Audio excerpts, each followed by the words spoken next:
Chers internautes, bonjour, bonsoir. Le Centre islamologique africain-caribéen. Rahman Rahim, chers internautes, bonjour, bonsoir. Le Centre islamologique africain-caribéen de recherche et de la pensée musulmane. À travers nous, nous avons préparé une intervention dans le cadre de notre observatoire aujourd'hui. Cette intervention s'intitule « L'éveil musulman en Afrique ». Lié à la débâcle de l'européanisation et l'hostilité agressive anti-musulmane de certaines élites de l'occidentalisme. Eh bien, chers frères, chers auditeurs, nous espérons que vous vous connecterez. Et en attendant, nous allons lire quelques versets du Coran. A'udhu billahi minash shaitanir rajim. Bismillahir rahmanir rahim. Ashhadu an la ilaha illallah anna Muhammadan abduhu wa rasuluhu sallallahu alayhi wa alihi wa sallam. Bismillahirrahmanirrahim. Rabbi shrah li sadri wa yassir li amri wa halul uqdatan min lisani yafqahu qawli. Eh bien, nous avons un extrait de la sourate 18 du verset 28. En attendant que vous vous connectiez, nous allons parler de ces versets. Allah subhanahu wa ta'ala, il a dit de fait preuve de patience en restant avec ceux qui invoquent leur Seigneur matin et soir, désirant sa face. Et que tes yeux ne se détache point d'eux en recherchant le faux, brillant de la vie sur terre, et n'obéis pas à celui dont nous avons rendu le cœur inattentif à notre rappel, qui poursuit sa passion et dont le comportement est outrancier. Sadaqa al-Azim. Nous avons aussi la sourate, le chapitre 20, le verset 124. Bismillahirrahmanirrahim, au nom de Dieu, le clément et miséricordieux, quiconque se détourne de mon rappel mènera certes une vie pleine de gêne, et le jour de la résurrection, nous l'amèneront aveugle au rassemblement.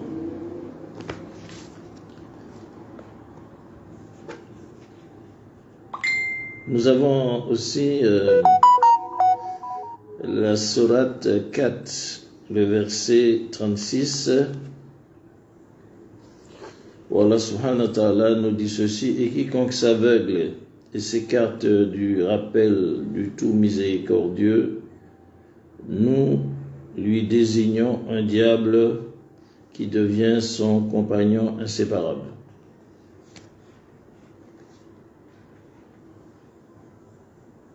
Pour sa part, le messager d'Allah sallallahu alayhi wa sallam dit à ce titre, certes, Allah subhanahu wa ta'ala dit: moi je suis avec mon serviteur tant que celui-ci m'évoque et fait bouger ses lèvres pour m'évoquer. Ce hadith, cette tradition du prophète Mohammed sallallahu alayhi wa sallam est rapportée par l'imam Ahmed ibn Majah et par Hakim d'après Abu Huraira. Le prophète sallallahu alayhi wa sallam a dit aussi, Allah subhanahu wa ta'ala dit, je suis conforme à l'opinion que se fait de moi mon serviteur et je suis avec lui lorsqu'il me mentionne. S'il me mentionne en lui-même, je le mentionnerai en moi-même. S'il me mentionne en lui-même, je le mentionnerai en moi-même. S'il me mentionne dans une assemblée, je le mentionnerai dans une assemblée meilleure que la sienne. S'il s'approche de moi d'un empan, je m'approcherai de lui d'une coudée. S'il s'approche de moi d'une coudée, je m'approcherai de lui d'une brassée. S'il vient vers moi en marchant, je viendrai vers lui à la hâte. Sadaqa al-Azim. Eh bien, chers internautes, je vais commencer une intervention et au préalable, je propose quelques traditions du prophète de Mohammed sallallahu alayhi wa sallam et quelques versets. Rasul sallallahu alayhi wa sallam a dit à chaque fois qu'un groupe de gens se réunit pour évoquer Allah, les anges entourent, la miséricorde d'Allah les enveloppe, la sérénité descend sur eux et Allah les mentionne devant ceux qui sont auprès de lui. C'est un hadith qui est rapporté par Ahmed et Muslim d'après Abu Huraira. Le prophète Mohammed Rasul sallallahu alayhi wa sallam a dit, au jour de la résurrection, Allah ressuscitera des groupes de personnes au visage étincelant de lumière, bien installés sur des chaînes en perles, de quoi susciter l'envie des gens. Et pourtant, ce ne sont ni des prophètes ni des martyrs.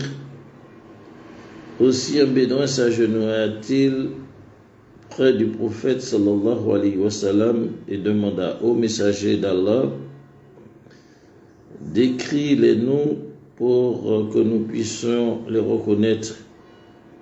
Il répondit, ce sont les gens de tribus et de contrées diverses qui s'aiment pour la cause d'Allah et qui se rassemblent pour évoquer son nom.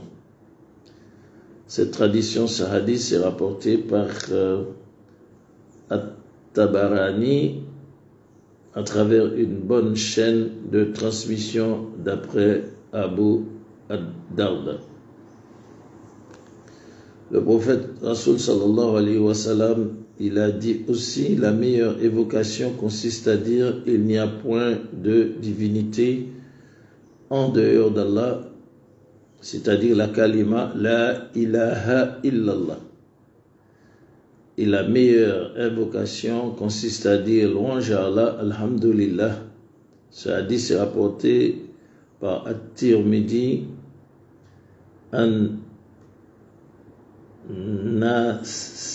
Nasa'i, Ibn Majah, Ibn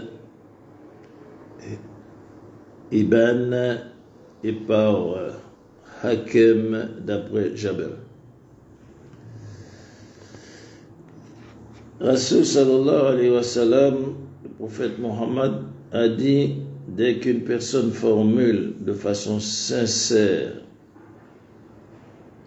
il n'y a point de divinité en dehors d'Allah, la ilaha illallah, les portes du ciel s'ouvriront pour la laisser, la formulation, atteindre le trône, à condition de ne pas commettre des péchés majeurs.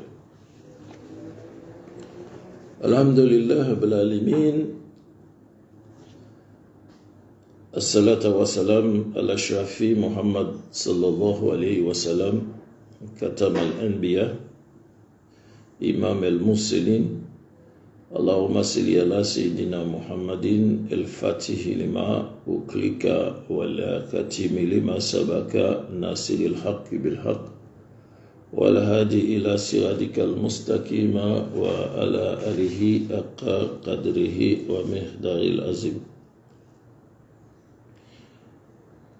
Eh bien, notre intervention d'aujourd'hui, elle est contextualisée par rapport à l'Afrique.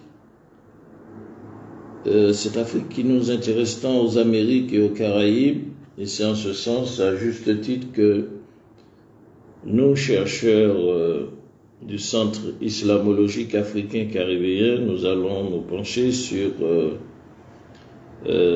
cette thématique, c'est-à-dire l'éveil musulman en Afrique depuis des décennies, qui coïncide avec la débâcle aussi de l'européanisation. Donc on peut considérer que ce sont deux phénomènes concomitants. L'éveil musulman en Afrique correspond, d'après nos observations, à la débâcle de l'européanisation. Donc dans cette débâcle de l'européanisation, il y a différents courants en gestation dans cette débâcle de l'européanisation. Mais nous, en tant que musulmans, qui appartenons à la Oumma, cette grande communauté planétaire dont l'Afrique est très bien représentée par son leadership musulman, nous devons faire très très attention, parce que dans cette débâcle de l'européanisation en Afrique, il y a différents courants. Et ces courants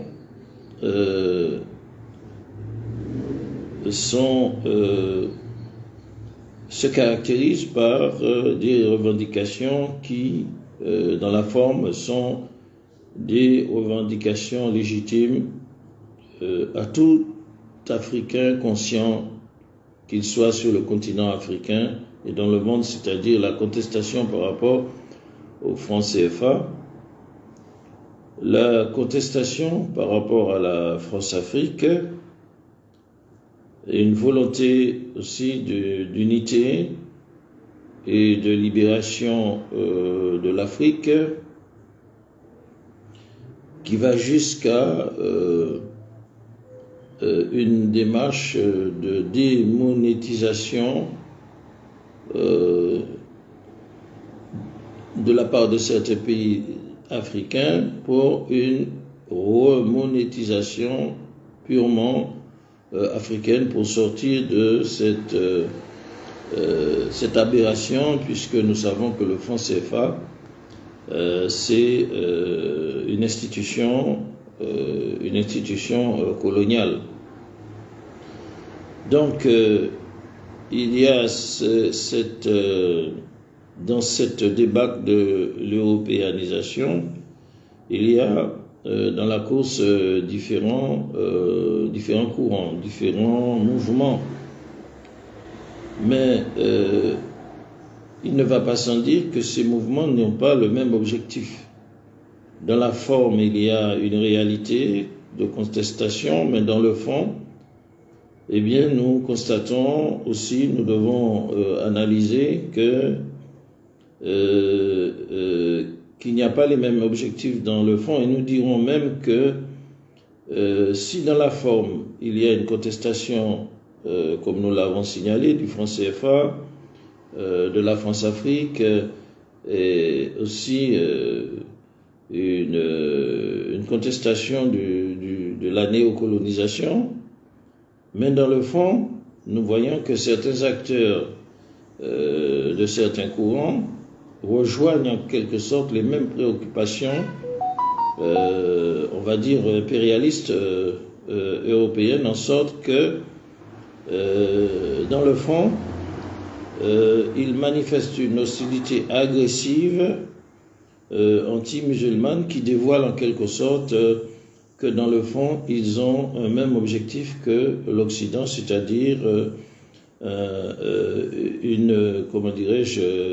de porter atteinte à la majorité des populations musulmanes africaines, de s'attaquer au leadership musulman en Afrique et même qui ont des plans qui coïncident exactement avec les plans de l'impérialisme qui s'opposent, les plans anti-musulmans de l'impérialisme. Donc, c'est pour cela qu'aujourd'hui, dans cet éveil musulman en Afrique, il y a des pôles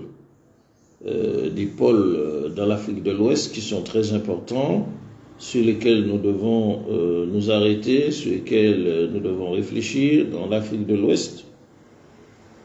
Et la question controversée du djihadisme en Afrique, qui pose problème par rapport à quand on parle du Mali, le djihadisme pose un vrai problème à ce qu'il a comme objectif de créer des réalités séparatistes. Le cas du Mali, c'est-à-dire la présence du djihadisme dans les régions du Sahel, dans les régions de l'Afrique subsaharienne, pose problème tant au système impérialiste occidental qu'aux tenants du pouvoir africain, parce que il y a des réalités de violence, d'agression qui touchent les populations africaines, que ce soit au Niger, au Burkina Faso, au Mali, et donc c'est, disons, le revers négatif de la médaille, sur lequel tout le monde est d'accord, que effectivement, bien que le djihadisme dérange le système occidental, mais on peut se poser des questions sur les méthodes, puisque ce sont les populations, certaines populations, certaines tribus, certains peuples du Sahel qui sont victimes justement de cette contestation djihadiste. Donc, dans notre analyse, nous tenons compte du fait qu'il y a une contestation djihadiste, mais nous ne partageons pas, en quelque sorte, les méthodes, et nous pensons que certaines populations ne comprennent pas pourquoi elles sont ciblées, pourquoi elles sont agressées, et de ce point de vue, nous partageons. Mais il faut savoir que si ces problématiques existent en Afrique, elles ont été créées de toutes pièces. Elles ont été créées de toutes pièces puisque il y a en Afrique, on va dire, dans la majorité des pays de l'Afrique de l'Est, de l'Afrique centrale, de l'Afrique de l'Ouest, de l'Afrique subsaharienne, un problème qui n'est pas réglé, c'est un problème constitutionnel. Et donc, et la non-résolution de ce problème constitutionnel qui correspond, la non-résolution du problème constitutionnel musulman pour toutes ces populations à majorité musulmane africaine pose un problème. Au niveau de ces pays, au niveau du Mali, pose un problème au niveau du Burkina Faso, pose un problème jusque dans l'espace où agissent les mouvements djihadistes, jusqu'au Mozambique par exemple. Mais il faut dire que rien n'est fait pour véritablement résoudre ce problème, parce que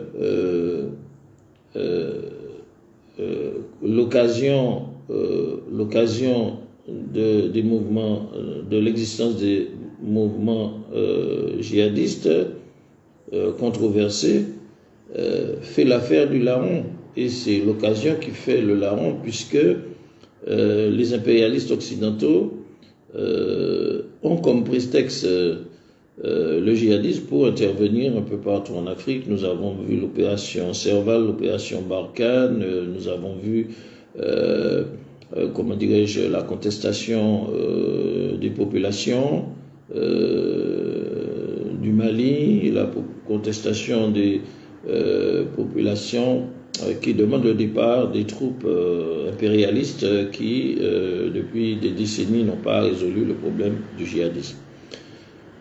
Et donc c'est pour cela que dans notre observatoire du Centre islamologique africain caribéen de recherche et de la pensée musulmane, nous opposons à la violence djihadiste qui touche les populations. C'est un fait. Bien que nous disons que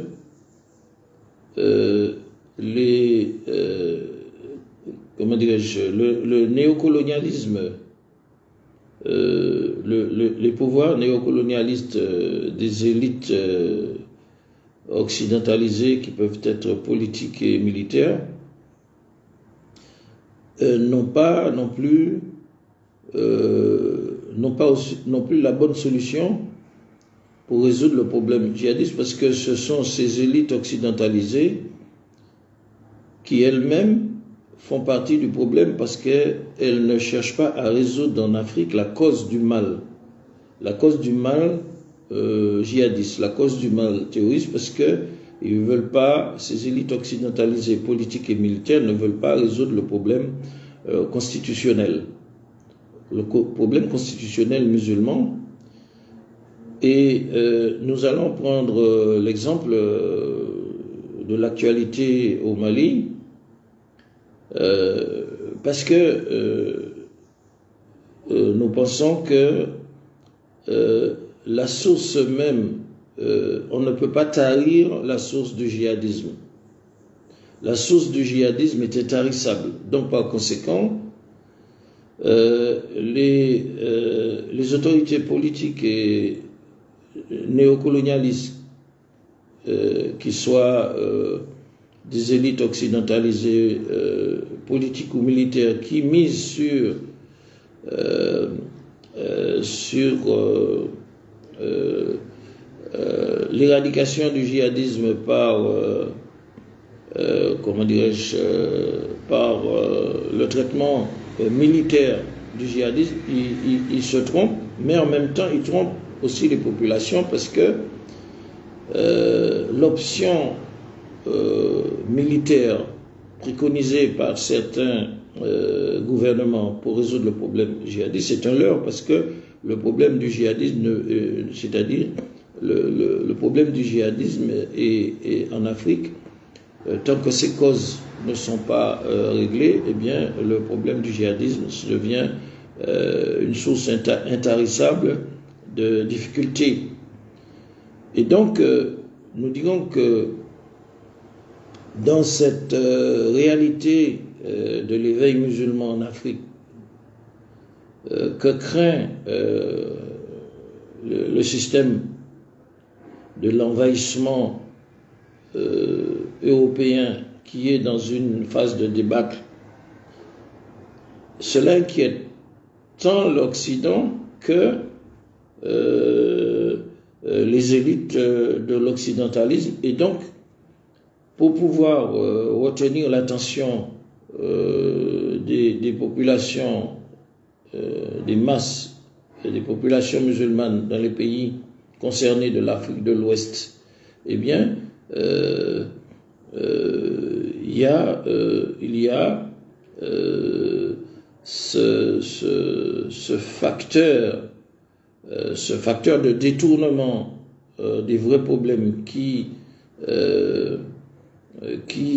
profite aux élites occidentalisées qui brandissent le nationalisme face à cette réalité, par exemple au Mali où l'État ne contrôle pas la totalité de l'espace territorial. Donc, dans la logique de cette équivoque djihadiste et de cette confrontation, eh bien, les élites occidentalisées, pour brouiller les cartes concernant la résolution des problèmes constitutionnels, jurisprudentiels, institutionnels, eh bien, ils se servent ils exploitent les sentiments nationalistes des populations qui ne sont pas suffisamment instruites par rapport au fond du problème, pour justement distraire les populations à majorité musulmane qui ne sont pas respectées, puisque nous allons voir que dans ces pays à majorité musulmane, vous avez des intellectuels, des élites, on va dire, militaires et politiques, qui ne respectent pas les principes civilisationnels, les principes institutionnels, les principes jurisprudentiels de ces populations à majorité musulmane qu'ils imposent dans ces pays-là, qu'ils imposent, comment dirais-je, des systèmes étrangers de type occidental. Et la manifestation de cette vérité se traduit au Mali, comme nous allons vous le montrer aujourd'hui, par une contestation ouverte. Déclaration du mouvement de soutien à la l'imama contre la laïcité. Au nom d'Allah, le tout miséricordieux, le très miséricordieux. Le mardi 11 octobre 2022, la première commission de rédaction de la nouvelle constitution a remis à son Excellence le président de la transition, chef de l'État, le colonel Assimi Goïta, l'avant-projet de la nouvelle constitution du Mali. Suite à la publication du dit document, de nombreuses organisations dont la Ligue des imams et érudits du Mali, l'Imama, ainsi que des leaders d'opinion, ont revendiqué la suppression du concept de la laïcité dans notre constitution. Ces différentes revendications ont poussé le chef de l'État à mettre en place une commission de finalisation en vue de créer le maximum de consensus autour du texte proposé. Hélas, la dite commission de finalisation a manqué de courage pour s'assumer face à l'histoire en libérant notre pays du joug idéologique et culturel hérité de la colonisation française. En effet, malgré ses conséquences dévastatrices sur notre pays, de l'indépendance jusqu'à nos jours, la laïcité a été maintenue et définie comme ne s'opposant pas aux croyances religieuses. Or, un loup restera toujours un loup, qu'il soit à Paris ou à Bamako. Je répète, un loup restera toujours un loup, qu'il soit à Paris ou à Bamako. Je répète, une dernière fois, un loup restera toujours un loup, qu'il soit à Paris ou à Bamako. Il va sans dire que la première des souverainetés est celle de la souveraineté idéologique. Considérant que la refondation du Mali passe essentiellement par la libération idéologique de notre pays, considérant que la laïcité ne signifie nullement la liberté de culte et de croyance qui a été toujours garantie par le vaillant peuple du Mali, riche de sa diversité culturelle et religieuse. Considérant le rôle déterminant que joue la Ligue des imams et érudits du Mali dans notre pays. Considérant le fait que la loi fondamentale de notre pays engage tout le peuple malien. Considérant la nécessité d'adapter notre constitution à nos valeurs religieuses et sociétales. Convaincu qu'il ne saurait y avoir de vraie refondation possible au Mali, vieille terre d'islam sans référence à Dieu. Considérant les conséquences néfastes engendrées par l'imposition de la laïcité dans notre système éducatif, nos services publics et notre société en général. Considérant la nécessité de soutenir l'imama dans cette noble lutte. Nous, organisations islamiques, culturelles, politiques, syndicales, citoyennes et personnalités influentes, avons décidé de nous unir sous le nom de mouvement de soutien à l'imama contre la laïcité. À travers ce point de presse, nous tenons à informer l'opinion nationale et internationale de notre soutien indéfectible et total à l'imama. Nous demeurons convaincus que la bonne foi, l'amour et la sagesse de l'ensemble des Maliens à l'égard de ce pays nous conduiront autour d'une table pour parvenir à un très large consensus concernant ce projet de constitution avant l'étape ultime du référendum. Nous demandons aux autorités de la transition de bien vouloir adopter les revendications légitimes de l'imama et du mouvement de soutien. Nous demandons également au président de la transition, chef de l'État, son Excellence le colonel Assimi Goïta, ainsi qu'à l'ensemble de son gouvernement, de bien vouloir ouvrir les voies des canaux de discussion, de consultation, de dialogue et de concertation avec l'imama et tous les acteurs impliqués dans ce mouvement pour trouver une solution définitive à cette question de la laïcité. Dans le cas échéant, nous nous réservons le droit constitutionnel de mener campagne dans le cadre de la loi électorale pour appeler l'ensemble du peuple malien à voter non contre cette constitution. Non, non à la laïcité. Non à la laïcité. Non à une constitution laïque. À voter non contre ce nouveau projet de constitution. Loin de nous l'idée d'en arriver à ce niveau, car ce seront des milliards de francs CFA qu'on risque de gaspiller alors qu'ils pourraient servir ailleurs. Nous appelons l'ensemble des parties prenantes à se retrouver pour le Mali et les Maliens. Vive le Mali, vive nos valeurs religieuses et sociétales, non à la laïcité, fait à Bamako le 6 mai 2023, 16 Shawwal 1444.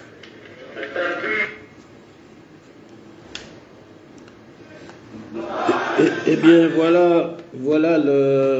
voilà l'information au 6 mai, 2023.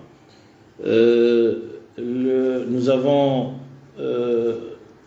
au grand jour cette contradiction qui s'impose dans l'état actuel des choses entre les populations musulmanes et la volonté des élites anti-musulmanes de l'occidentalisme de non-respect des principes, des références civilisationnelles de la majorité des populations musulmanes. Donc voilà, le problème, il est posé.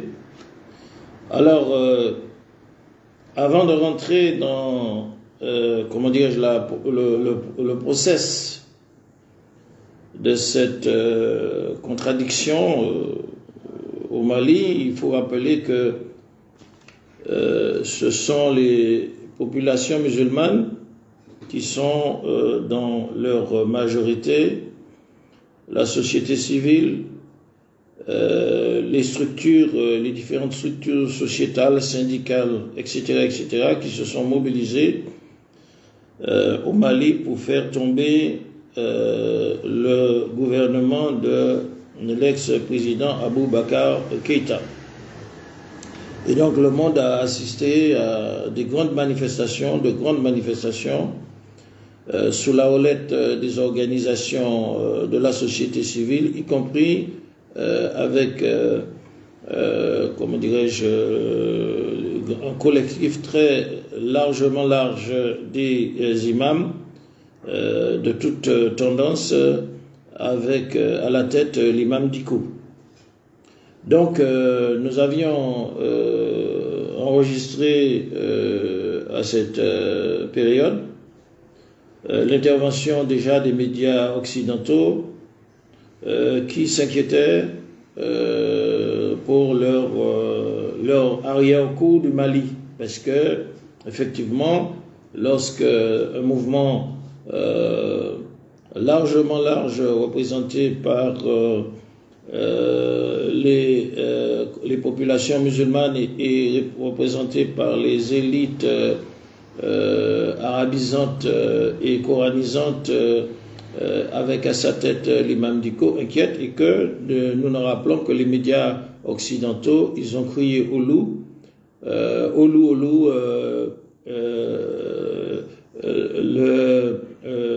le risque du Mali, comment dirais-je, c'est de sortir de la constitution occidentale, de la constitution européenne, pour une constitution qui est conforme à comment dirais-je, aux principes, au mode de vie, au mode de civilisation de la majorité de la population musulmane en Afrique de l'Ouest et au Mali. Donc il y a eu des attaques venant des médias impérialistes contre l'imam Dicko et contre les responsables maliens musulmans. Il y a aussi certains éléments qui se réclament en fait du néo-panafricanisme, pour ne pas les nommer, qui ont commencé à s'attaquer aussi à l'imam Dicko, parce qu'ils ont compris qu'effectivement si l'Occident craint effectivement un basculement au Mali par rapport à la pérennisation des institutions, des institutions européennes, des institutions occidentales, des institutions, disons il faut le dire, des institutions de la laïcité, et par là même ce néo-panafricanisme avait les mêmes préoccupations de l'Occident, craignant effectivement craignant aussi pour eux, parce qu'il faut dire que nous avons longuement parlé des objectifs du néo-panafricanisme qui, dans la forme, combattent le franc CFA, combattent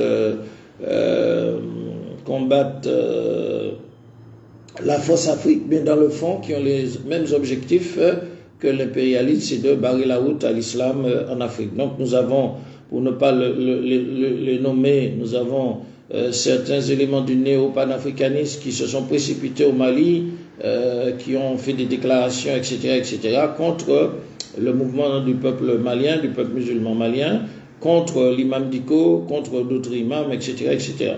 Donc, ce sont des faits à retenir. Et aussi, c'est-à-dire, nous avons aussi constaté que par la suite, eh bien,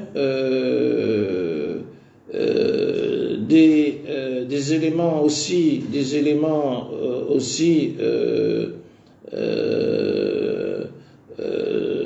du néo-panafricanisme à travers monsieur Franklin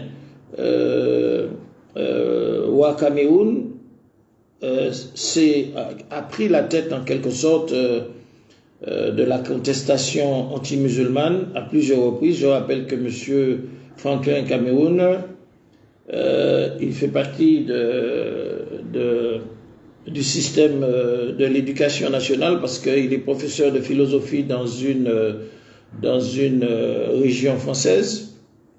Il intervient très souvent sur la question de l'Afrique, du panafricanisme dans ses interviews, mais nous disons que nous avons des éléments que monsieur Franklin Ouakameoun, en fait, son discours anti-musulman et le fait qu'il tente de surfer sur la révolution poutinienne à travers son pseudo-panafricanisme pour tirer à boulet rouge sur les musulmans africains, sur l'islam, sur Dieu d'ailleurs. Il dit que de toute façon, il a son Dieu et que par conséquent,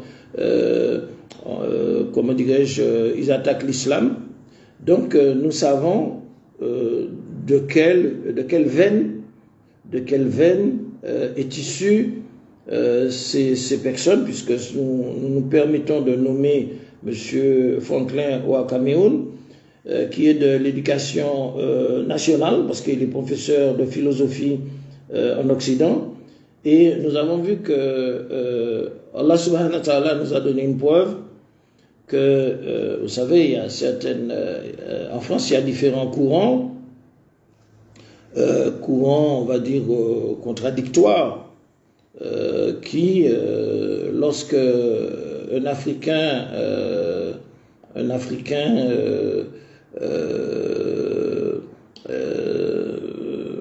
s'exprime dans les médias et prend position par rapport à l'Afrique contre certains intérêts français, parce qu'il faut dire qu'il y a dans le sérail français, il y a des courants contradictoires. Et Monsieur Franklin Ouakameoun, il a eu un procès par rapport à certaines forces politiques françaises qui estimaient que ce monsieur qui s'exprimait il s'exprimait de manière trop évasive sur le territoire français, sur des questions concernant les problématiques africaines, donc il fallait lui faire un procès. Et donc nous avons vu que M.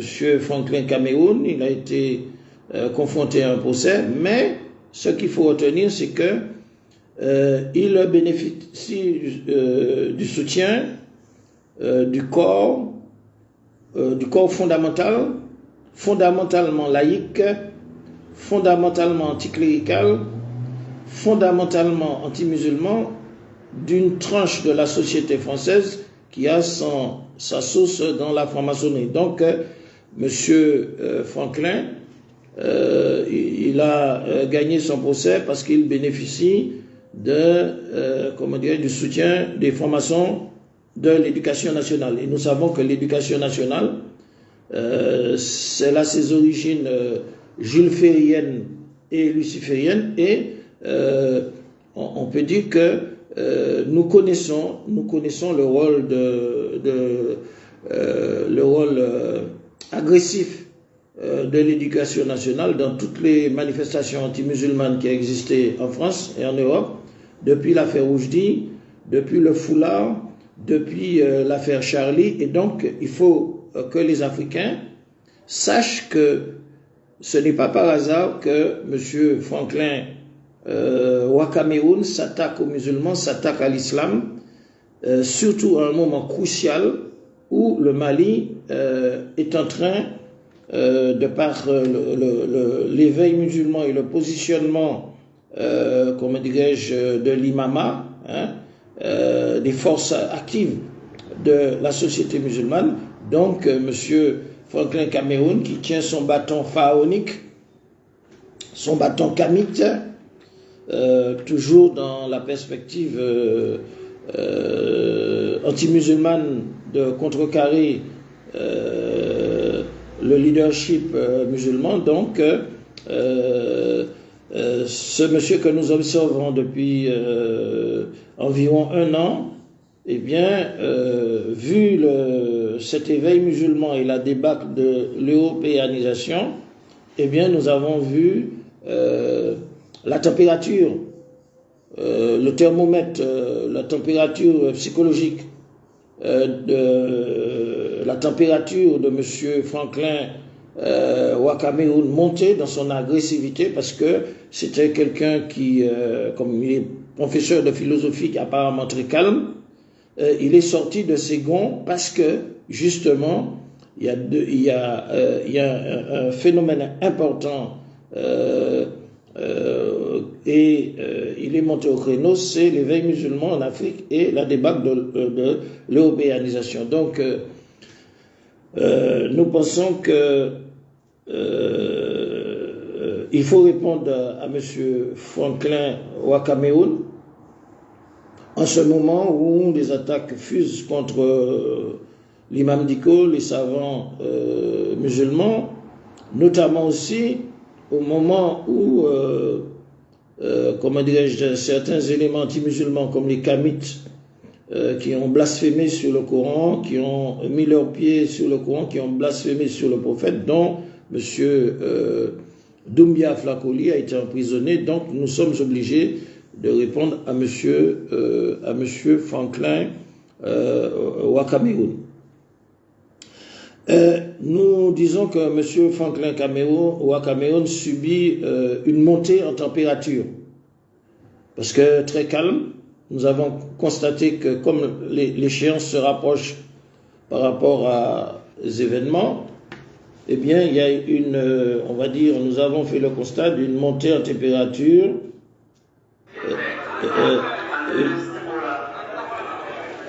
par rapport à ces événements. Déclaration du mouvement de soutien à l'imama contre la laïcité.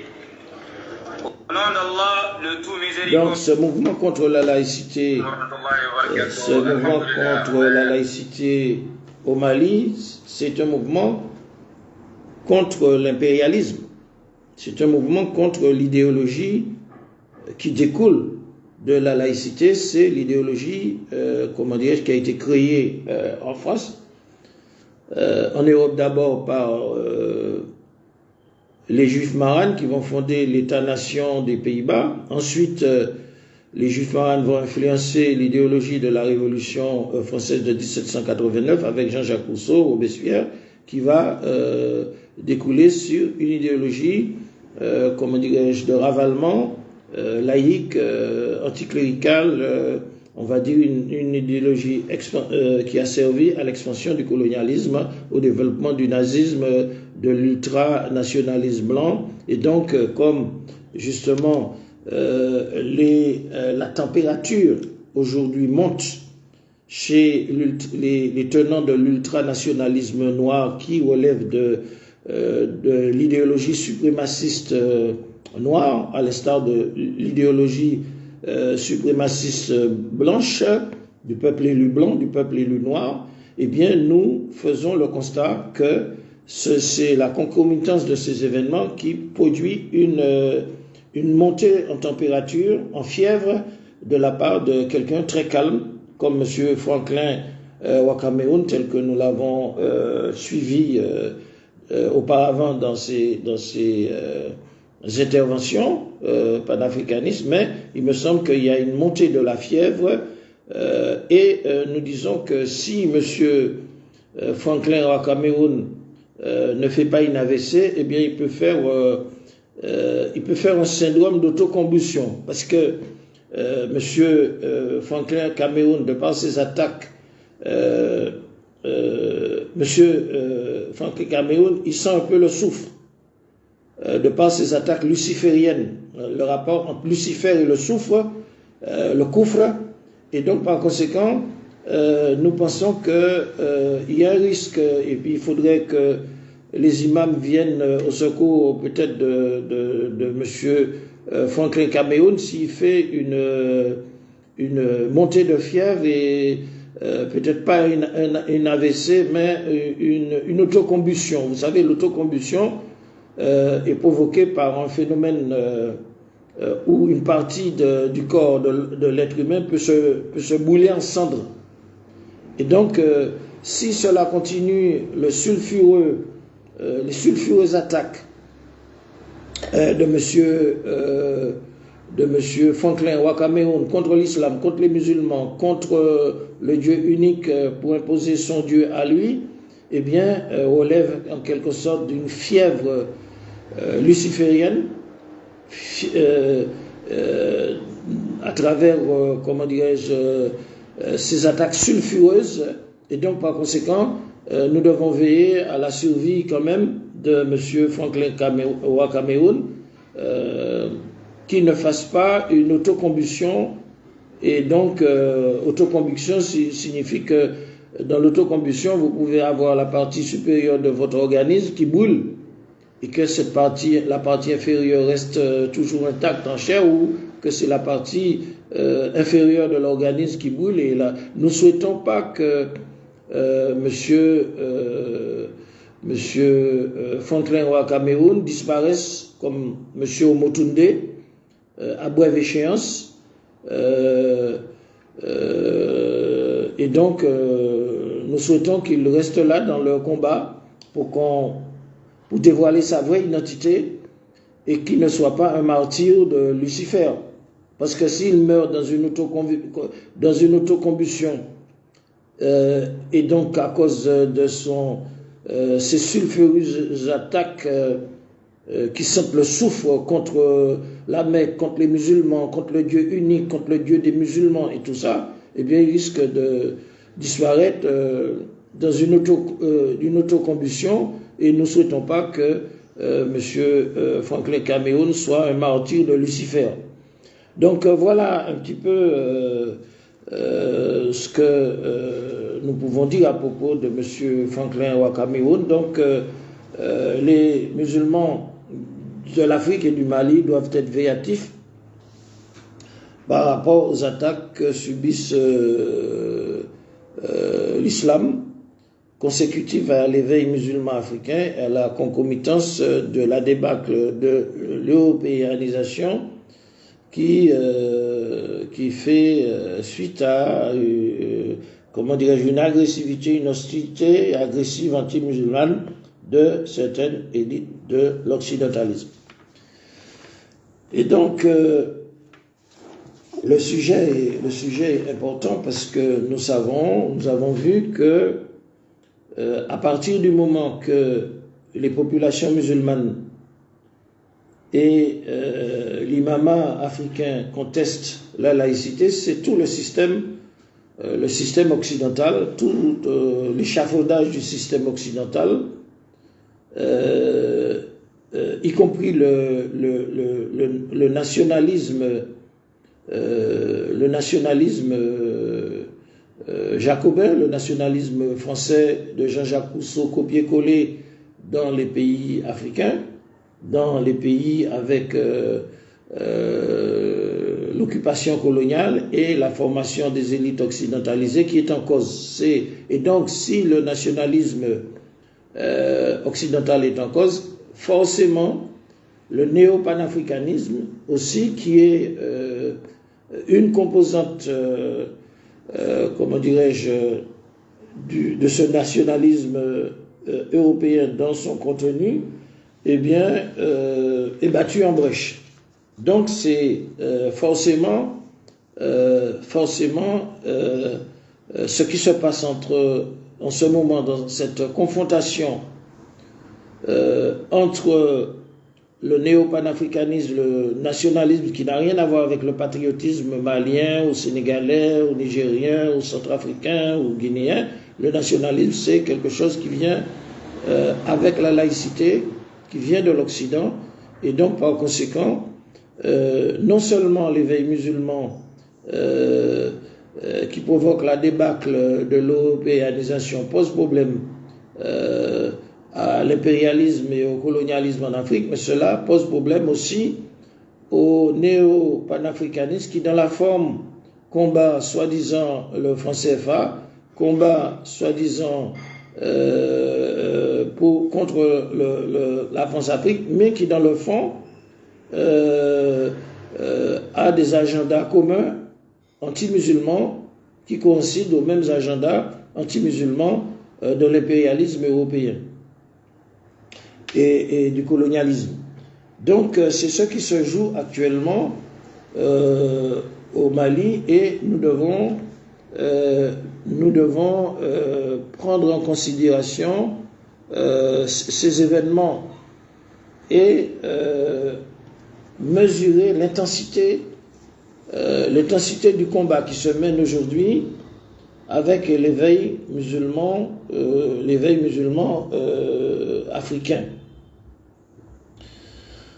Parce que nous avons vu que s'il y a un problème, s'il y a cette montée au créneau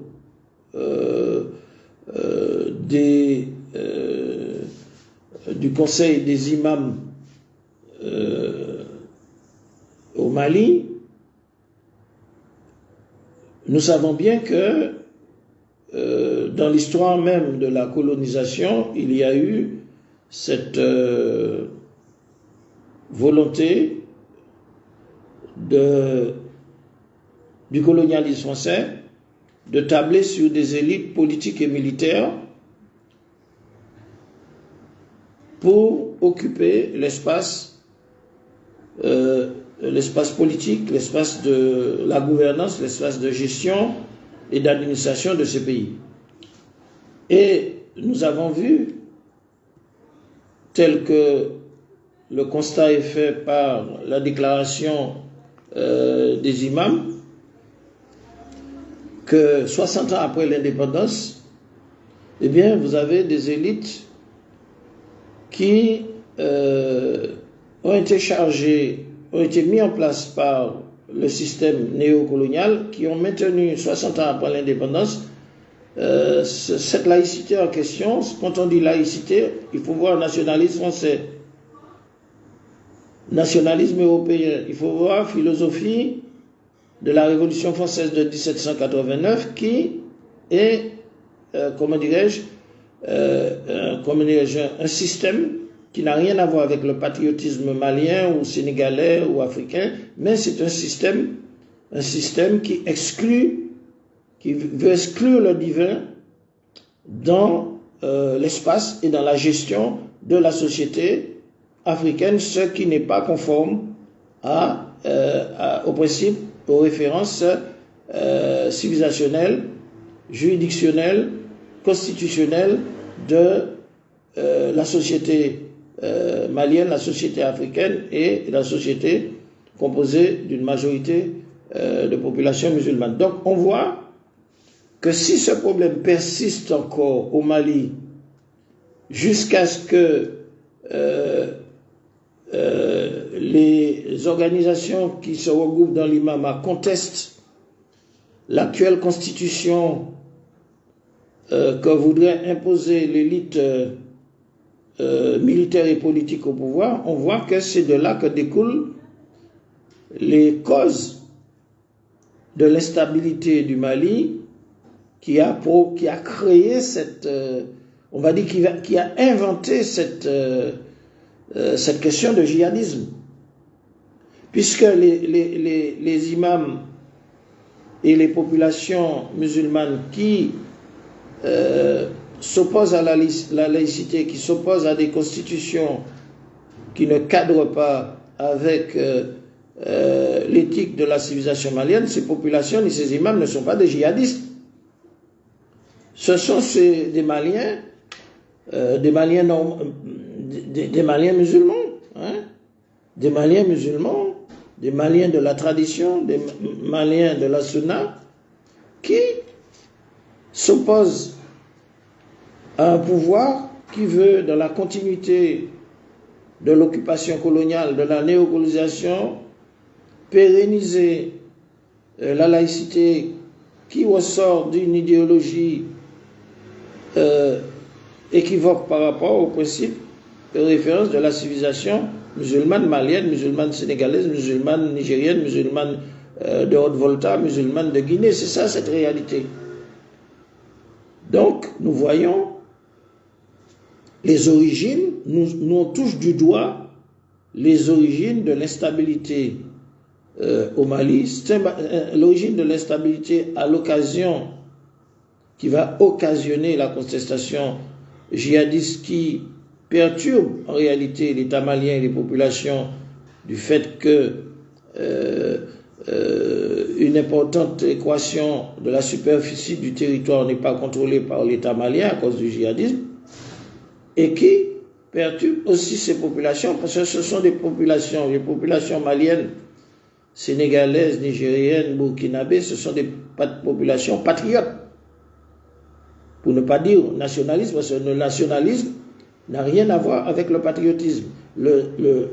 Le patriotisme, c'est un sentiment de préserver son pays, préserver l'intégrité de son territoire, préserver les fondements de sa civilisation, préserver des institutions. C'est ça le patriotisme. Ça n'a rien à voir avec la laïcité du nationalisme qui combat en arrière-garde les populations musulmanes qui ne sont pas respectées comme aujourd'hui nous le voyons. Et puis nous avions dit que ce sont des séquelles de l'occupation coloniale, puisque nous avons vu que à l'époque des grandes civilisations maliennes, eh bien, les populations maliennes étaient respectées par les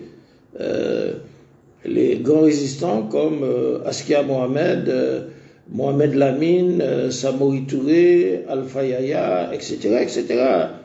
Et donc c'est la reprise en main de la gouvernance néocoloniale par des élites politico-militaires qui vont faire perdurer, 60 ans après l'indépendance, des institutions qu'aujourd'hui contestent l'imama, les imams maliens, les organisations syndicales et tout ce qui sont au groupe.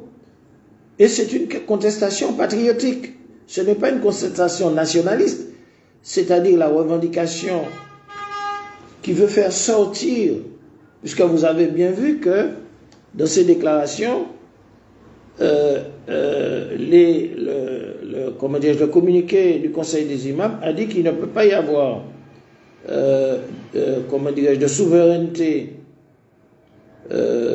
patriotique sans souveraineté idéologique. Parce que il y a cet apartheid de la laïcité, cet apartheid cet apartheid du nationalisme français dans le nationalisme africain qui a sécrété le néo-panafricanisme et qui a sécrété, des gouvernances qui sont opposées aux valeurs des civilisations africaines. Et il faut le rappeler, il y a un juriste malien qui s'appelle M. Mohamed Batili qui a dénoncé, dans ses propos que je reprends, qui a dénoncé les coups d'État téléphonés. Effectivement, nous voyons qu'il y a une contradiction. Et en même temps que le peuple, les populations maliennes, sur la base du patriotisme, doivent être unanimes pour la défense de leur espace territorial contre toute forme de séparatisme et que l'État malien puisse disposer pleinement du contrôle de son espace territorial. Donc il y a un sentiment patriotique, je ne dis pas nationaliste, il ne faut pas confondre, un sentiment patriotiste, profondément patriotique, comme nous avions un sentiment profondément patriotique des imams comme l'émir Abdelkader, comme les imams Omar Mokhtar en Libye, comme Samori Touré, comme Alpha Yaya, comme Mohamed Lamine, comme Samori Touré. Ils avaient un profond sentiment patriotique pour défendre la patrie continentale africaine, préserver cette patrie contre l'expansionnisme de l'idéologie de la race supérieure blanche.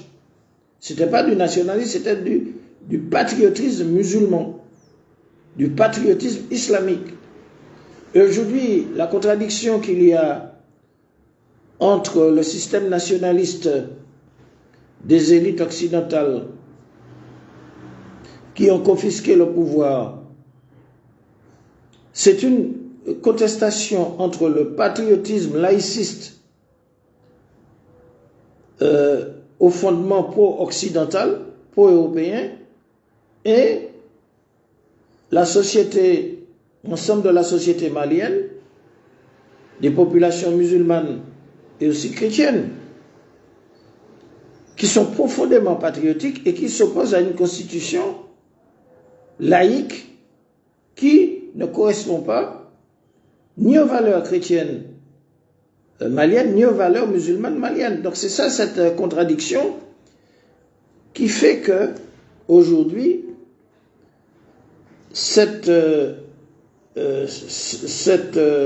la force des idées du patriotisme musulman ou du patriotisme islamique africain malien s'oppose au nationalisme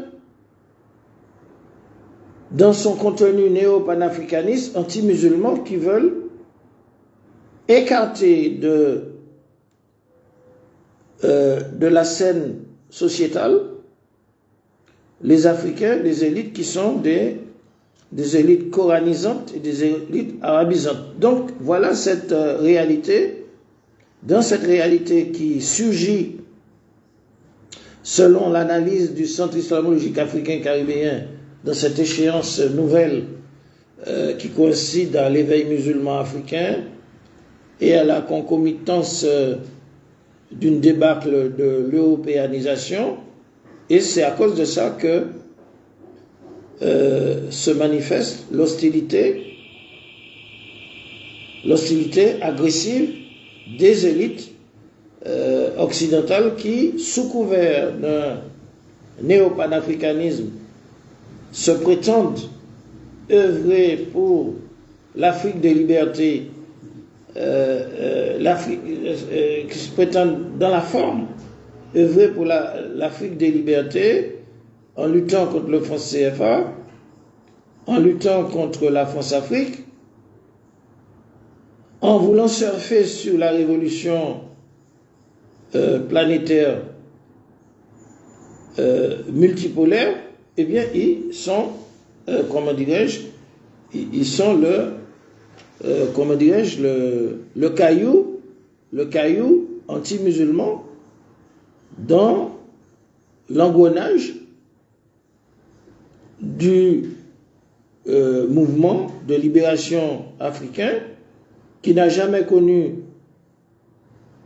le néo-panafricanisme, c'est-à-dire le kamitisme, l'afrocentrisme, qui est finalement une fabrication qui n'a rien à voir avec le panafricanisme historique des Almami, ni avec le panafricanisme moderne des Cabral, des Agostino Neto, des Patrice Lumumba, des Désiré Kabila, des libérateurs, des combattants de l'UPC, mais qui a affaire avec des élites qui prétendent parler au nom de l'Afrique, mais qui ont des agendas qui correspondent aux agendas anti-musulmans de l'impérialisme et du colonialisme français. La preuve, c'est que nous allons vous montrer que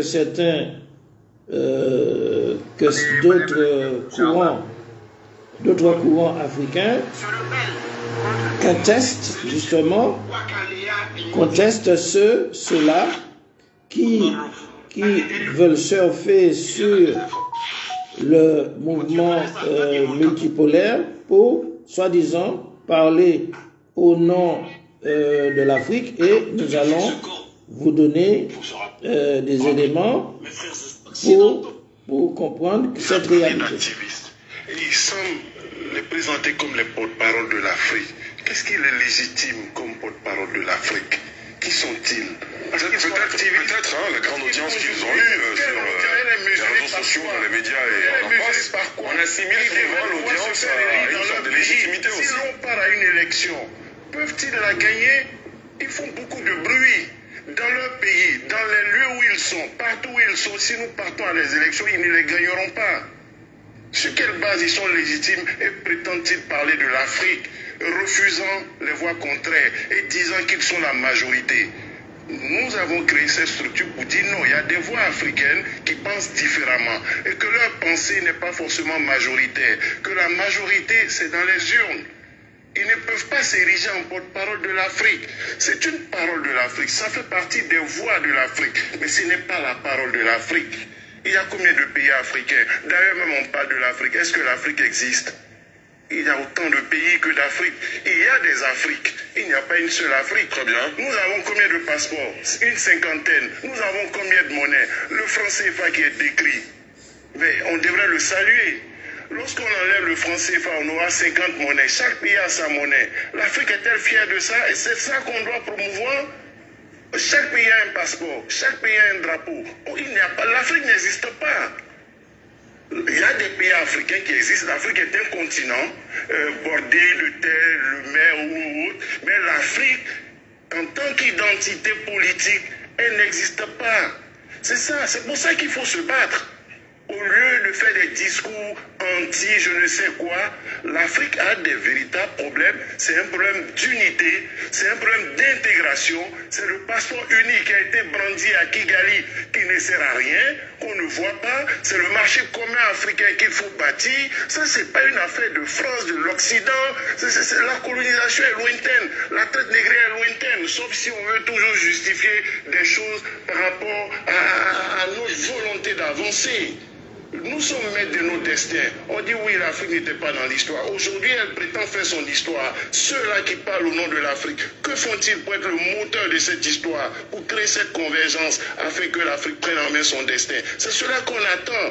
Au lieu d'indexer les adversaires de l'Afrique, il faut que les fils d'Afrique prennent conscience de leurs responsabilités, de leurs devoirs. Voici pourquoi nous avons mis en place cette structure. Et nous serons... Donc, nous vous avons donné, parce qu'effectivement, nous ne sommes pas fondamentalement d'accord sur tous les points par rapport à cet intervenant, mais sur des questions, lorsqu'il parle du franc CFA, nous ne sommes pas d'accord avec le franc CFA, mais on voit que nous avons montré tout à l'heure la contestation, une contestation constitutionnelle, une contestation institutionnelle, une contestation jurisprudentielle, comment dirais-je, vraiment des représentants autorisés des masses populaires à travers les représentants religieux, les représentants syndicaux, etc.,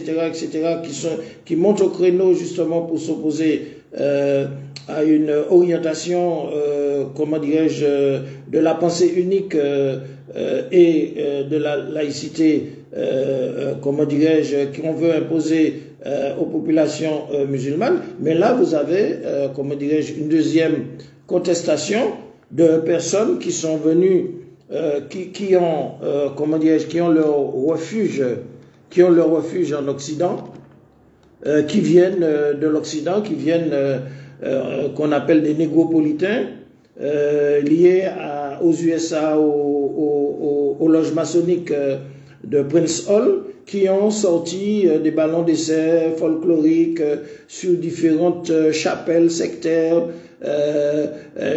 telle ou telle chapelle sectaire, et puis issus des laboratoires de manipulation, comment dirais-je, même certains éléments qui sont issus de, comment dirais-je, du sérail du Parti démocrate, où un certain noir a conçu un projet qui a été avalisé par les deux chambres américaines pour recoloniser l'Afrique. Donc vous avez beaucoup de choses qui se font au niveau de la diaspora, qui a exporté un nouveau produit que l'on ne connaissait pas. On connaissait les panafricanistes combattants qui étaient légitimés par le soutien de l'Organisation de l'Unité africaine, le soutien de l'Organisation des peuples d'Asie, d'Afrique et d'Amérique latine, et le soutien afro-asiatique. Vous aviez ce panafricanisme moderne qui était légitimé par le soutien des non-alignés, majoritaires à l'ONU, mais nous ne connaissons pas les Kamites. Nous ne connaissons pas le néo-panafricanisme, et que vous voyez que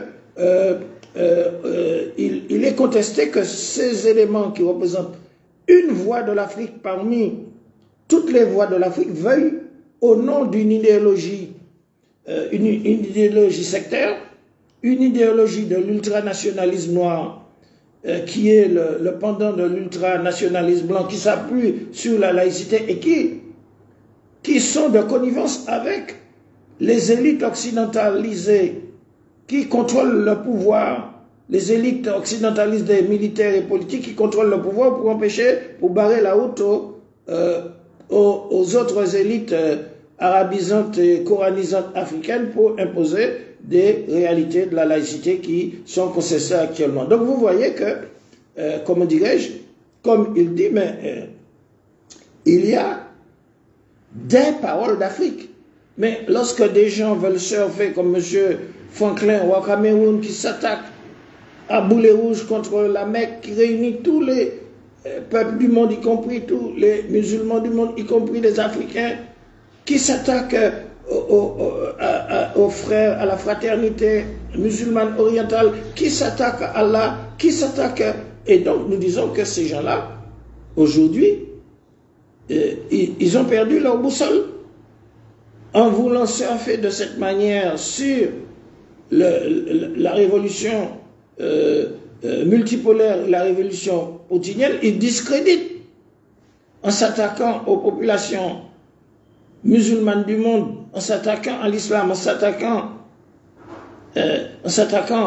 aux croyances des peuples afro-asiatiques et aux peuples africains. Ils se discréditent, ils discréditent le mouvement de la révolution poutinienne, ils discréditent aussi le mouvement multipolaire qui devra se débarrasser de ces activistes qui, soi-disant, parlent au nom de l'Afrique, mais qui créent le désordre. Qui créent le désordre en Afrique, qui créent la division, qui veulent créer une division entre les Africains animistes et les Africains musulmans, qui veulent créer une division entre les Africains musulmans et les musulmans de l'Afrique du Nord et les musulmans d'orientaux. Donc c'est une fitna. C'est une fitna, c'est une manœuvre. Et lorsqu'on voit que, puisque nous avons dit que M. Franklin au Cameroun, eh bien, il est sorti de ses gonds et qu'il a perdu son self-control, qui s'attaque carrément au Coran, à Dieu, mais il va faire une autocombustion, il va faire une immolation par autocombustion, parce qu'il sent le souffle, il sent l'orientation luciférienne. Il sent Lucifer. Monsieur Franklin au Cameroun, qui en tant que Kamite a pris le bâton de Pharaon, il sent la poudre, il sent le soufre luciférien en s'attaquant à l'islam.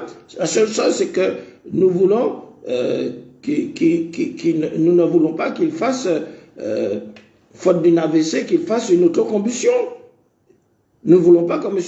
Franklin Cameroun soit un martyr de Lucifer. Donc c'est pour cela que la réalité est là. Lorsqu'on s'attaque au peuple afro-asiatique, on s'attaque à l'Inde, on s'attaque au Pakistan, on s'attaque au peuple d'Orient, on s'attaque à l'Arabie Saoudite, on s'attaque à l'Iran, on s'attaque à la Syrie, on s'attaque au Liban. On s'attaque à l'Afrique, on s'attaque à l'Asie. Donc, dans quel mauvais drap se sont foués les néo-panafricanistes, alors que au départ, on peut considérer que s'ils font abstraction de leur fanatisme, qui est contre-productif pour l'unité africaine, eh bien, ils ont une place en tant que voix de l'Afrique dans le mouvement de reconstruction de l'unité africaine qui doit unir les populations africaines musulmanes, les populations africaines chrétiennes, les populations africaines musulmanes pour l'unité de l'Afrique. Ils ont leur place.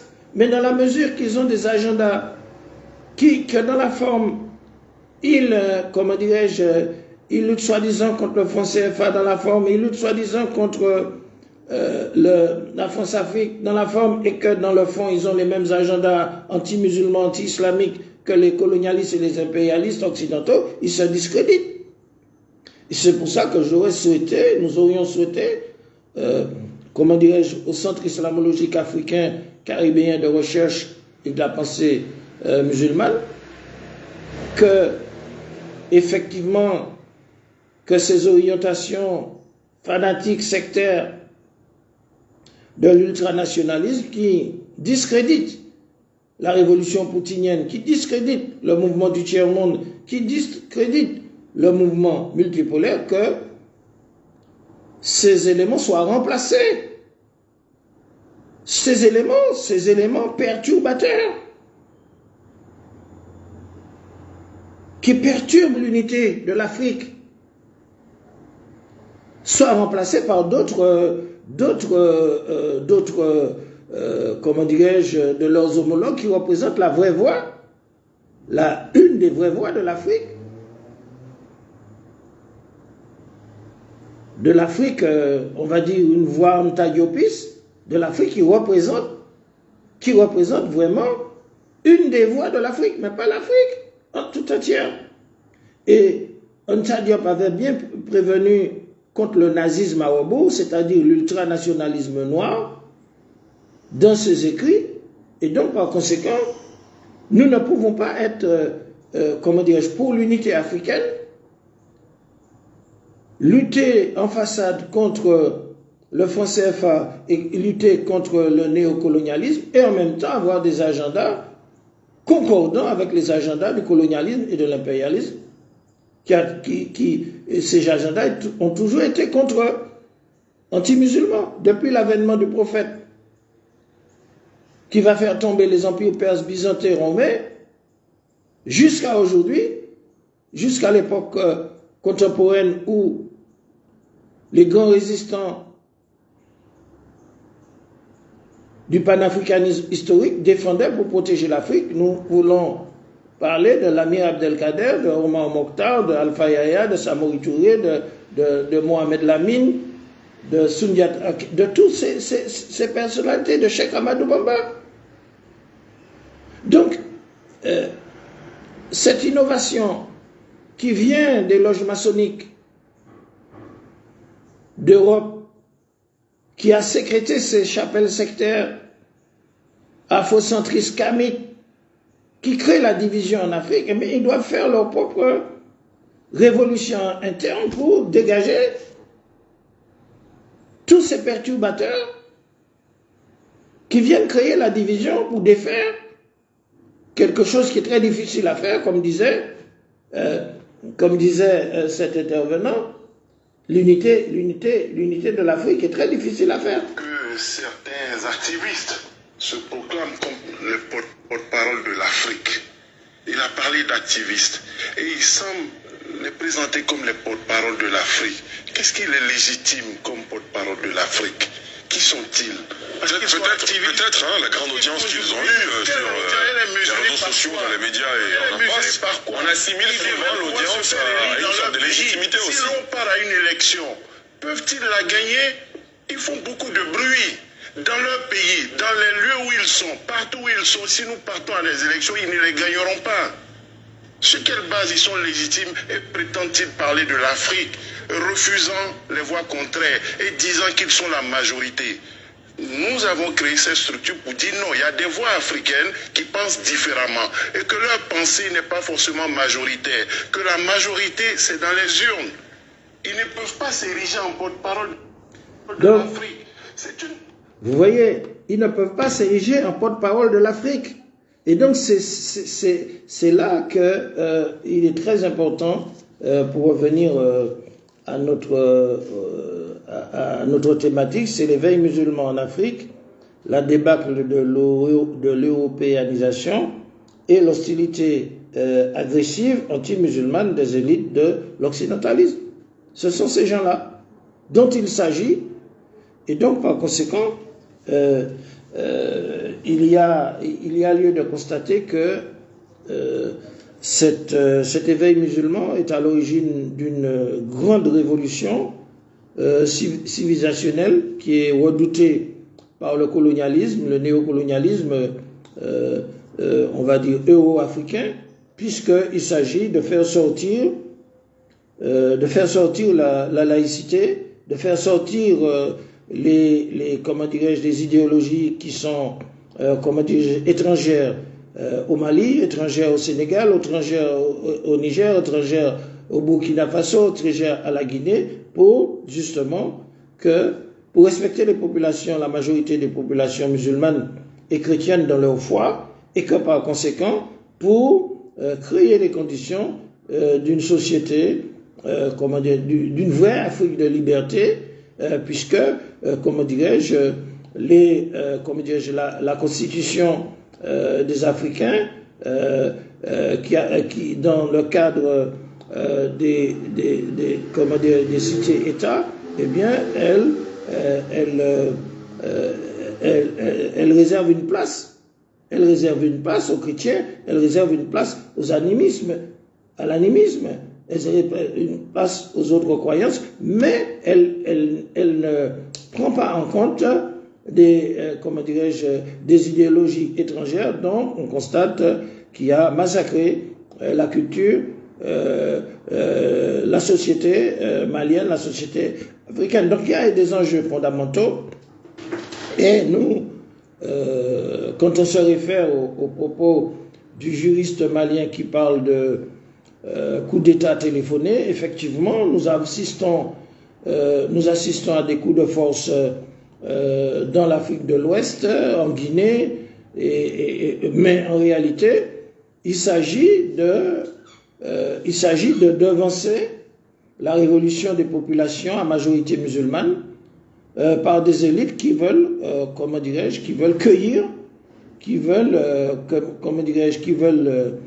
cueillir la révolution des masses musulmanes en Afrique de l'Ouest pour les empêcher de réaliser l'idéal de paix et de stabilité. Et en même temps, ces mêmes personnes qui font cela, ils se mettent comme des champions de la souveraineté nationale, et ils croient pouvoir résoudre le problème du djihadisme, problème controversé du djihadisme par des solutions militaires. Or, le djihadisme, qui est une des causes des manquements, de déséquilibres étrangers et endogènes de la société africaine, eh bien, le djihadisme est intarissable. Donc, c'est pour mobiliser par des propagandes militaires et des propagandes nationalistes les populations musulmanes, afin de les détourner de leur réel objectif. C'est pour ça que ces coups d'État téléphonés dont parle monsieur le juriste malien Batili ont eu lieu pour court-circuiter la révolution des masses des populations musulmanes qui ne sont pas respectées dans ces pays d'Afrique de l'Ouest où des élites s'arrogent le droit de prendre le pouvoir, de court-circuiter la révolution des peuples, de déconduire, déconduire les représentants de ces révolutions musulmanes et d'essayer de diviser des imams,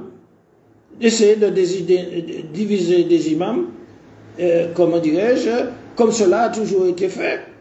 Puisque, comment on a pu éliminer les Almami, qui donc, Samori Touré, El Hadj Omar, Askia Mohamed, ce sont par des traditions internes.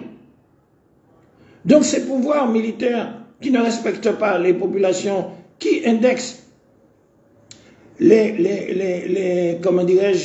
qui écartent les élites arabisantes et coranisantes et qui les indexent à chaque prise de position justifiée et qui veulent les emprisonner, mettre sous contrôle de juridiction, et bien par conséquent, en même temps, ils divisent. Ils veulent diviser le corps social musulman pour faire passer leurs agendas, c'est-à-dire qui servent effectivement, les plans de l'occidentalisation des institutions en Afrique.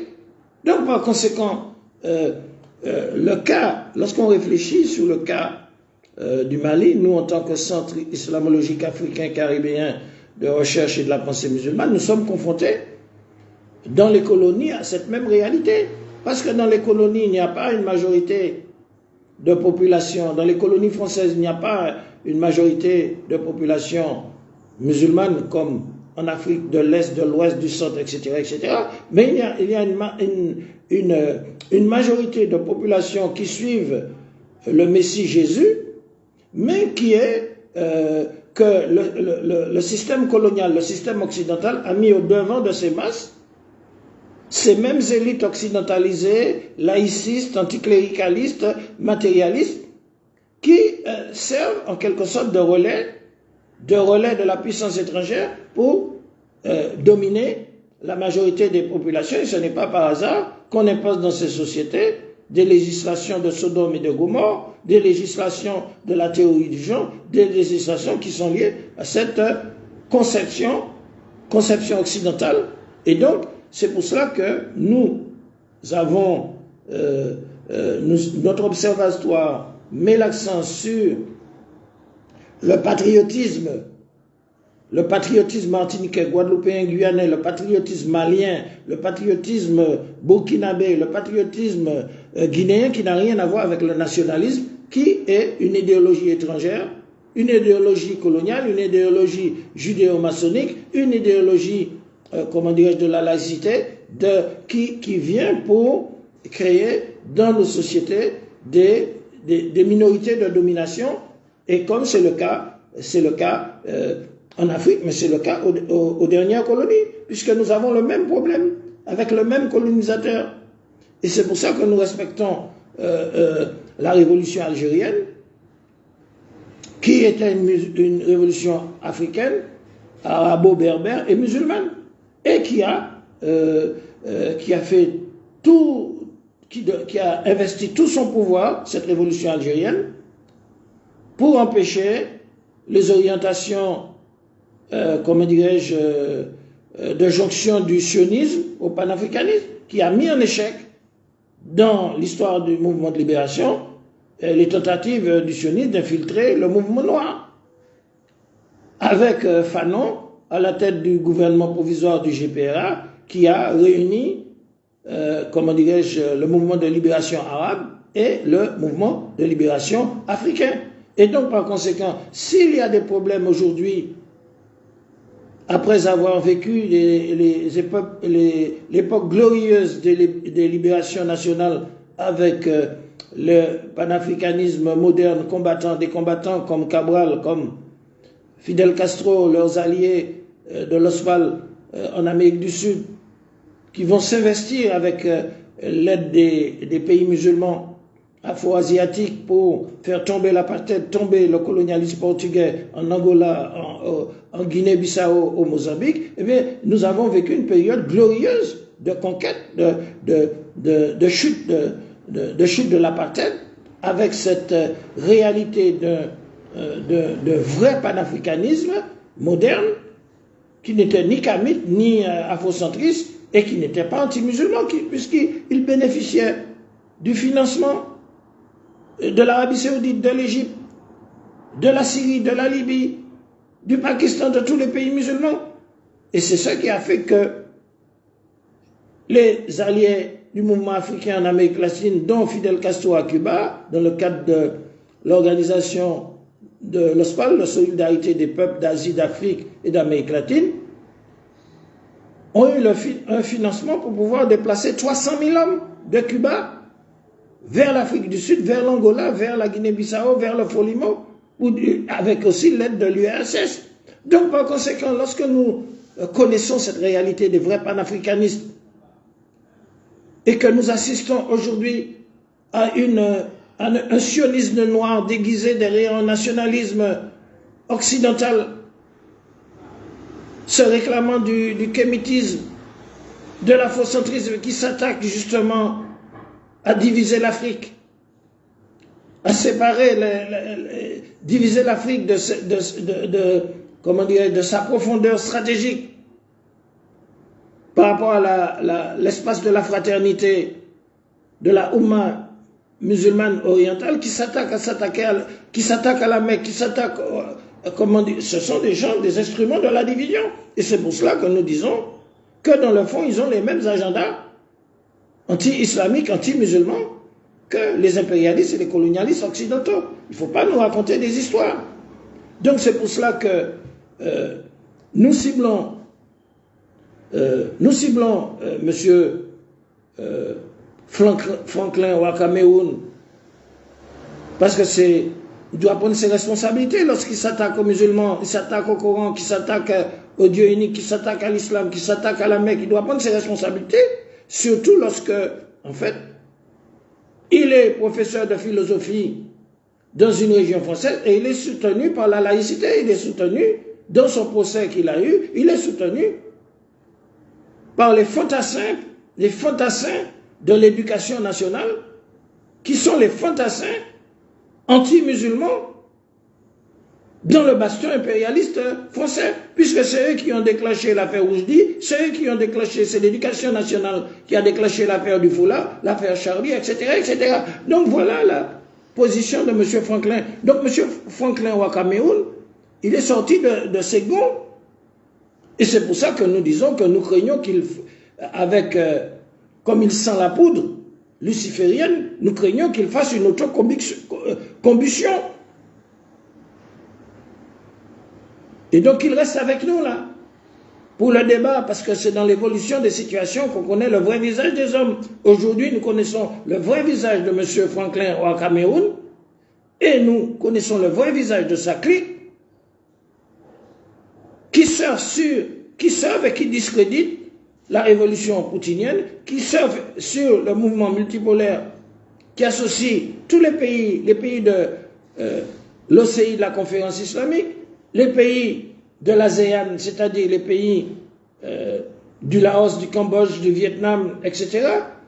Ce mouvement multipolaire qui réunit les pays de la Fédération de Russie, qui réunit le BRICS, qui réunit les pays de la conférence de Shanghai, tous ces peuples qui sont bouddhistes, qui sont des peuples bouddhistes indiens, des peuples chinois, des peuples musulmans, des peuples du christianisme orthodoxe, et qui, M. Franklin Wakameoun, qui a perdu son contrôle, et qui porte préjudice à ces causes-là, il sera obligé d'être éjecté à un moment donné.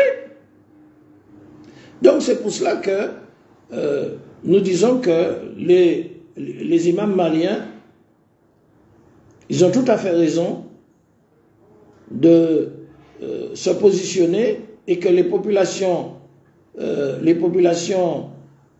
majorité musulmane doivent faire très attention, parce qu'elles sont visées par un génocide spirituel, parce qu'effectivement, le but de l'afrocentrisme du kamitisme, c'est de remplacer le leadership musulman dans les sociétés africaines par le royaume du pharaon Kemet. Et c'est pour ça que M. Franklin Wakameoun a pris son bâton de pharaon. Et donc les imams, les populations musulmanes, les intellectuels musulmans de l'Afrique, de toute l'Afrique, ils doivent faire très attention, parce que c'est une stratégie d'État. On passe par des coups d'État, contrôle des révolutions des populations musulmanes par des entités occidentalisées politico-militaires, et on poursuit sous prétexte, comment dirais-je, d'offensive militaire contre le djihadisme.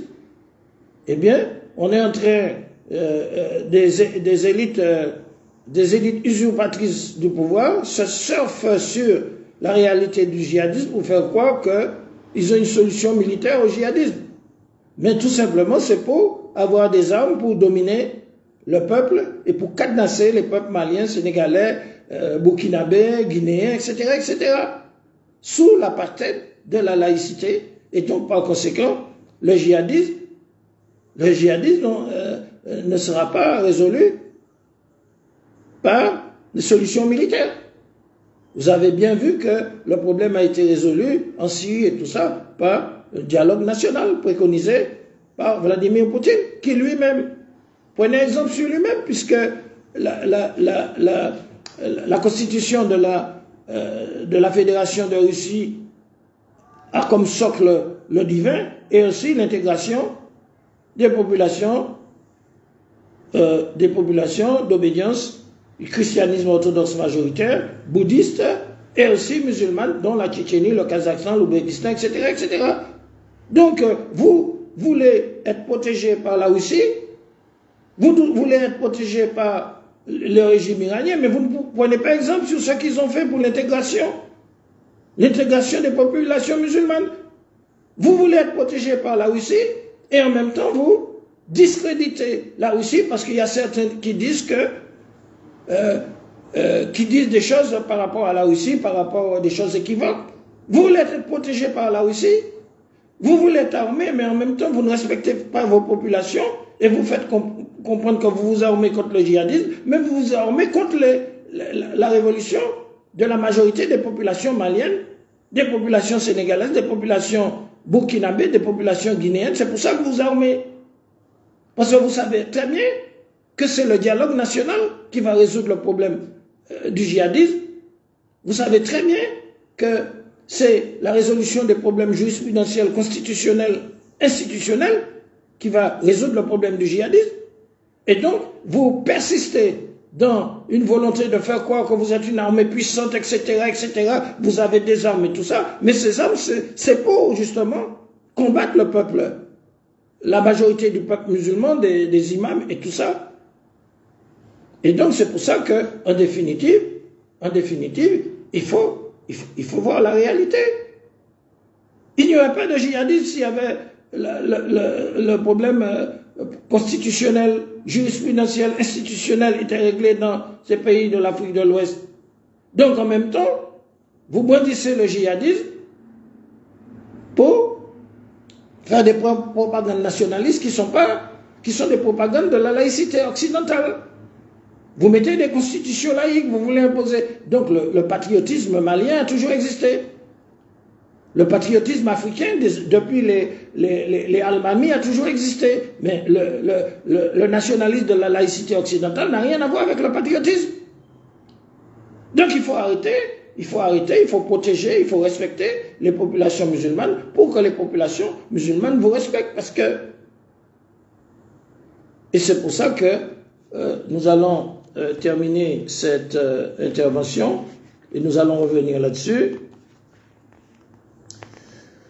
Et c'est pour ça que nous allons terminer. A'udhu billahi minash shaitanir rajim. Bismillahir rahmanir rahim. Assalatu wassalam ala ashrafi Muhammad sallallahu alayhi wa sallam.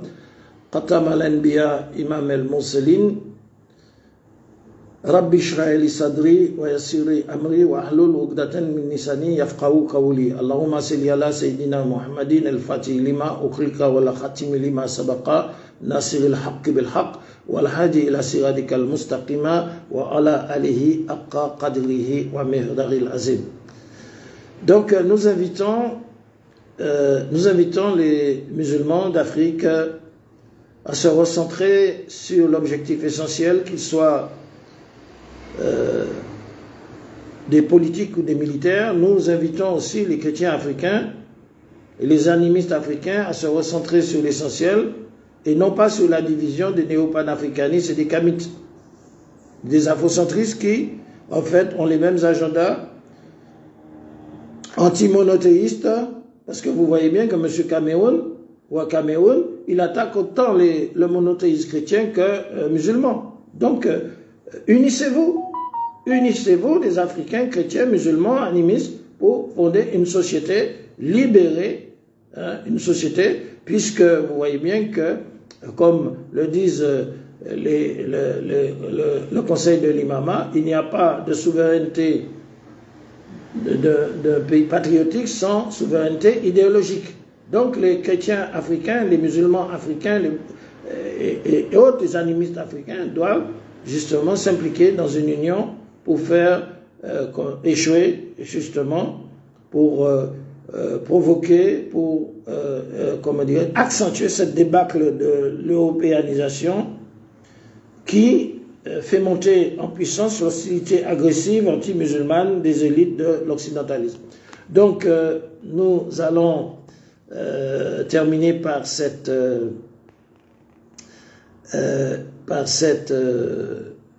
versets-là. Nous allons conclure. La sourate 18, le chapitre 18, le verset 28, la sourate 20, verset 124, et la sourate 43, verset 36. Bismillahirrahmanirrahim.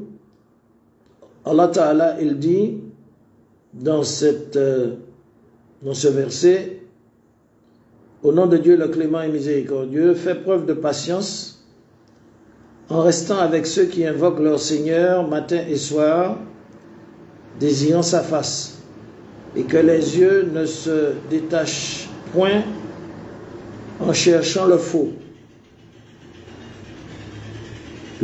brillant de la vie sur la terre, et n'obéit pas à celui dont nous avons rendu le cœur inattentif. Donc les musulmans ne doivent pas obéir à ceux qui ont choisi le faux, le brillant de la vie sur terre, et Allah nous dit, n'obéis pas à celui dont nous avons rendu le cœur inattentif à notre appel, et qui poursuit ses passions, nationalistes, qui poursuit ses passions anti-musulmanes. Alors que le patriotisme musulman est dans les normes, ça n'a rien à voir avec le nationalisme occidental, qui est une idéologie juive, une idéologie talmudo-maçonnique. Donc Allah, il nous dit, n'obéis pas à celui dont nous avons rendu le cœur inattentif à notre rappel, qui poursuit sa passion et dont le comportement est outrancier. Le comportement est outrancier. Ils vont essayer de s'appuyer sur la force armée contre le paisible peuple. Ils vont faire quoi que c'est par la force, c'est la solution militaire qui va résoudre le problème. Or, ce n'est pas la solution militaire, c'est la solution de l'unité nationale et de la résolution des contradictions constitutionnelles, jurisprudentielles, institutionnelles, qui va créer la paix. Mais ils ne veulent pas la paix. Allah subhanahu wa ta'ala, il nous dit aussi dans la sourate 20, verset 124, Bismillahirrahmanirrahim, au nom de Dieu le clément et miséricordieux, et quiconque se détourne de mon rappel mènera certes une vie pleine de gêne, et le jour de la résurrection, nous l'amènerons aveugle au rassemblement. Donc notre prospérité, regardez l'Iran, la révolution iranienne a 30 ans, plus de 30 ans, 33 ans. Regardez les progrès. L'Iran n'a pas fait le choix de la Perse, mais il a fait le bon choix institutionnel, constitutionnel. Regardez la puissance de l'Iran aujourd'hui. Regardez la puissance de l'Iran qui, depuis la création de ces institutions, depuis le renversement du Shah, est devenue une puissance régionale. Regardez la puissance de l'Iran qui a pu se réconcilier avec l'Arabie Saoudite pour créer l'union. Donc, nous les Africains, qu'est-ce que nous attendons dans nos atermoiements, dans nos comment dirais-je, il y a quelque chose qui ne va pas. Soit vous êtes musulman, soit vous êtes dans l'association. Et donc le conseil des imams a raison de tirer la sonnette d'alarme. Allah subhanahu wa ta'ala, il dit aussi dans la sourate 43, verset 36, et quiconque s'aveugle et s'écarte du rappel du tout miséricordieux, nous lui désignons un diable qui devient son compagnon inséparable. Quel est ce diable-là? Ce diable, c'est la laïcité. Ce diable, c'est le nationalisme qui sert une propagande de détournement et de non-respect de la population à majorité musulmane. C'est ce diable, la laïcité. Allah subhanahu wa ta'ala nous dit, et quiconque s'aveugle et s'écarte du rappel du tout miséricordieux, nous lui désignons un diable qui devient un compagnon inséparable. Regardez la puissance de l'Iran dans 30 ans, et vous êtes là depuis 60 ans. 60 ans d'indépendance à traîner comme une vieille casserole. Les institutions laïques, coloniales, néocoloniales, occidentales. Puis vous faites des propagandes contre ceci, contre cela, contre la... depuis 60 ans. Et vous avez devant vous la Fédération de Russie dans son système d'intégration des populations, des croyances des populations.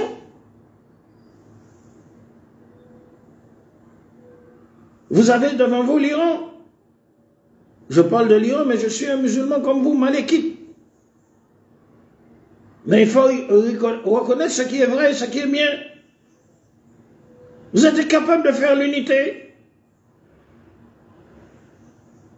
Et Allah subhanahu wa ta'ala nous dit, et quiconque s'aveugle et s'écarte du rappel du tout miséricordieux, nous lui donnons un diable qui devient son compagnon inséparable. De quel droit ces gens, ces kamites, ces messieurs néo-panafricanistes qui ne sont pas des combattants comme Cabral, comme Agostinho Neto, comme Patrice Lumumba, comme Nelson Mandela, de quel droit ils se rapprochent de la révolution spirituelle du Mali?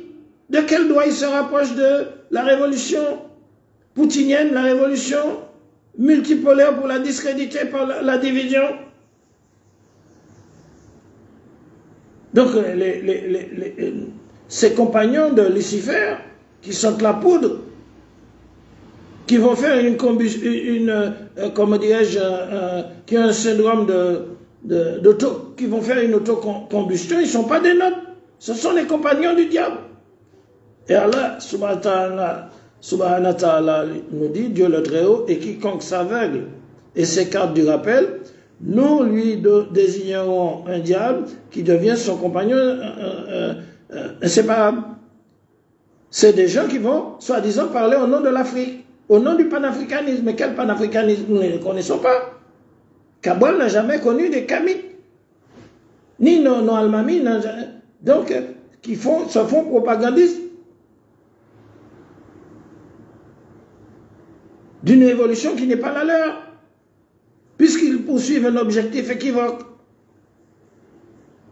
Équivoque parce que dans la forme, ils disent combattre le franc CFA et la France-Afrique, mais dans le fond, ils mènent le même combat que les impérialistes et les colonialistes occidentaux et sionistes blancs. C'est-à-dire le combat contre le monde musulman et contre l'islam, sur toute la terre. Depuis le commencement de l'arrivée du messager Mohammed, en passant par la résistance des Almami, jusqu'à aujourd'hui. Donc allez vous faire voir ailleurs, monsieur Franklin Wakameoun, et puis ne faites pas avec vos attaques sulfureuses qui sentent le soufre luciférien un malaise d'autocombustion. Vous ne disparaissez pas dans une autocombustion. Gardez vos limites, gardez vos marques et ne nous attaquez pas dans l'islam. Eh bien, c'était le Centre islamologique africain caribéen de recherche et de la pensée musulmane. Notre travail a un impact parce que nous sommes des fils de l'Afrique. Nous vivons la même réalité de la laïcité, la même réalité de l'apartheid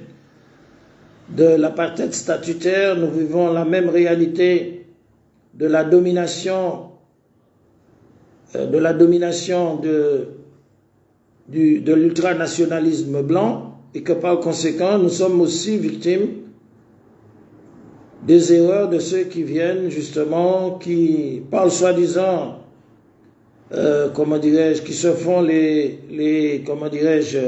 soi-disant porte-parole de la cause noire, et qui peuvent induire en erreur nos diasporas dans la Caraïbe et en Amérique du Sud, parce que justement, l'impérialisme veut utiliser une soi-disant révolution noire pour renverser le gouvernement cubain, les gouvernements anti-impérialistes cubains, vénézuéliens, etc., brésiliens, etc., pour justement remettre... donc il faut comprendre cette réalité. Donc c'est pour cela que nous demandons aux musulmans caribéens, aux musulmans sud-américains, aux musulmans africains